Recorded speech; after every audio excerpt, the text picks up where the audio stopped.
Yo! Yo, yo! Yo, yo! Inaasar akong asa kay Boss Lots pag desperado. Pero sila yung asa kay Boss Lots pag desperado. Ang dami mong alam sa pamamakla. Detalyado. Kung sa bagay, yung gawain natin ay salamin natin dahil binabaling natin yan sa ibang tao. Yung syota niya, pinagtatanggol no? Sa rebat, tinutodo. Pero lahat tayo, binobobo. Mahal mo naman pala yung tao Bakit mo niloloko? Yung buhay mo ay bukas na libro. Kaya alam na namin na organizer yung kabit mo.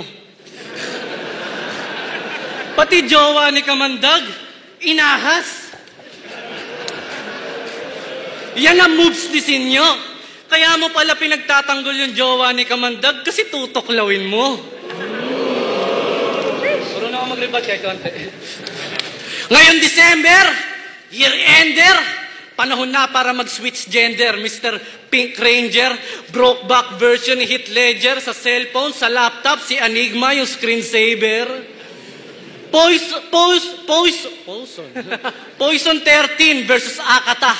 Isa ka sa mga unang umiyak.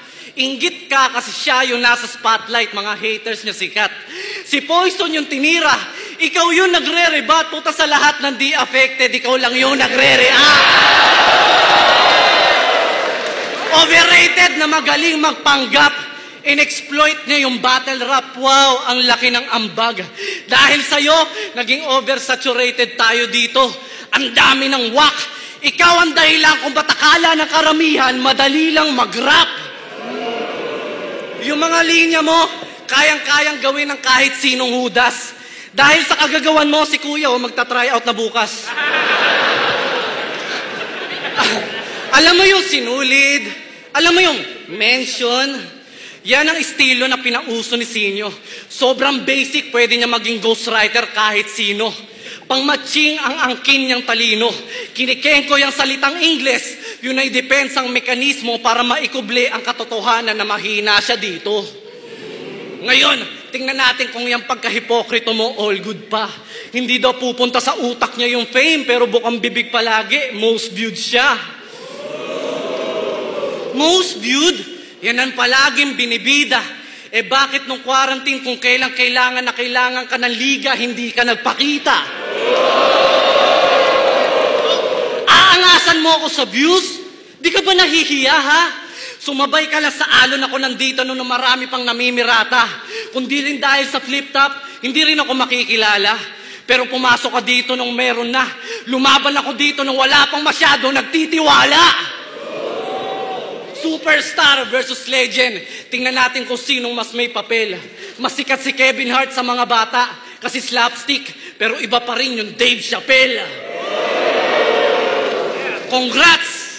Ganda ng kanta mo. Bon appetit. Talagang ikay mapapakain. Ingat ka, baka marinig ni Flo G, baka gayahin. Tanginan to, di mo malaman kung nananadya ba o aanga-anga. Minsan na nga lang maglalabas ng kanta, manggagaya pa. Mahiya ka nga. Most viewed ka pa naman, baka sabihin ganyan mag-rap pag Pinoy. Bon appetit. Hirap maka 1 meal, paano? Wala kasing nag-enjoy. Para kang si Willy Wonka. Yung pangaang haba. Siya yung kinuha ng Chocolate Factory kasi target market, pambata. One-dimensional na rapper. Wala pa sa metro pag nagra-rap to. Kaya anong yoga master? Hindi ka flexible, sadyang stretch lang mga banat mo. Para manalo ka, kailangan mo milagro. Lamon to sa akin, mga gutom na Raisen, mala Jujutsu Kaisen yung senaryo. Ililibing ko to at magpe-flex pa nga ako. Pagkatapos kung ibaon tong senyorito, makikita nyo yung pakong di 4. Yung mga jokes ko, para sa mga malalawak yung isip. Yung mga jokes mo, yung mga natatawa sa jokes mo, mga first time pinayagang gumimik. Simple lang ako mag-promote, mang-hype, pero may mga nakikinig sa akin na socialite, mga nakikinig sa'yo, walang social life. Yung mga jokes na ninakaw mo, nanakawin lang din ng iba. Hindi na para banggitin pa isa-isa, mapapansin niya nila. Alam nyo ba kung anong nakakatawa? Alam niyo ba kung ano nakakatawa? Kala niya siya yung kumakatawan sa nagpapatawa na kagaya ko. Pwes ako yung kakatawan sa katawa-tawa-kawatan ng patawa na to. Sabihin mo naman pag nagpapatawa ka na para malaman ko. Hindi ka nakakatawa bilang komedyante, nakakatawa yung pagkamakata mo. Kaya hindi na nakapagtataka kung ba't sinasabihan ka ng mga tao na puro ka lang patawa. Kaya yung pupusta sa'yo kung hindi ubod ng tanga, ay may toyo lang talaga.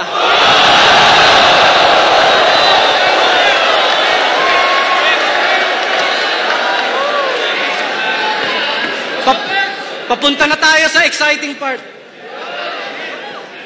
Sinyo versus Apex, pustahan na naman! Sunugan ng pera hanggang sa yung bulsa walang laman. Yung ganyang galawan, puro lang katangahan dahil sugal sa labanan ang ugat ng dayaan. Si Enigma, paano nyo naloko? Yung flip top, ginawa nyong monopolyo. Yung liga, naging negosyo. Napupolitika, nabibili yung boto, yung may-ari, yung financer, yung mga judges, magkakasosyo. Flip top, kayo na rin gumagawa na sarili nyong lapida. Totoo naman yung mga banat ni Akata, masakit lang yung pagkakasabi niya.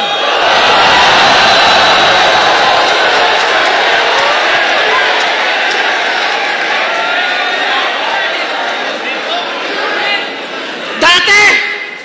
Sorry na kaagad. Dati, yung flip top, puro lang tunay. Yung hinahanap, puro lang husay. Ngayon, parang iba na yung kulay.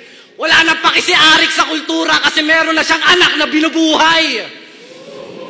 Kung sino pa yung mga pumupusta, sila rin yung mga huradong humuhusga.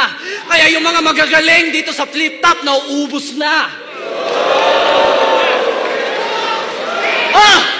Baka sabihin nyo, si Sinyo, di ko tinira. Natural! Joker nga, di ba wala yung bilang sa sugal?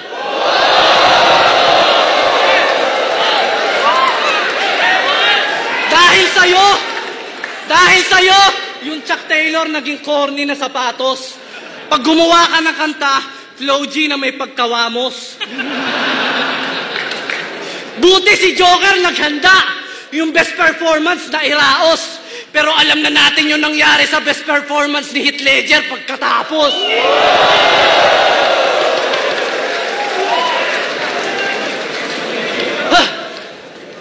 Bago ako matapos, gusto ko sabihin, di natin kailangan dumistansya sa isa't isa ng ilan di pa.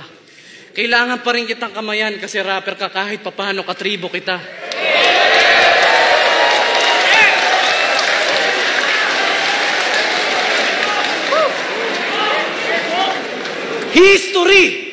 History yung nagawa namin dalawa.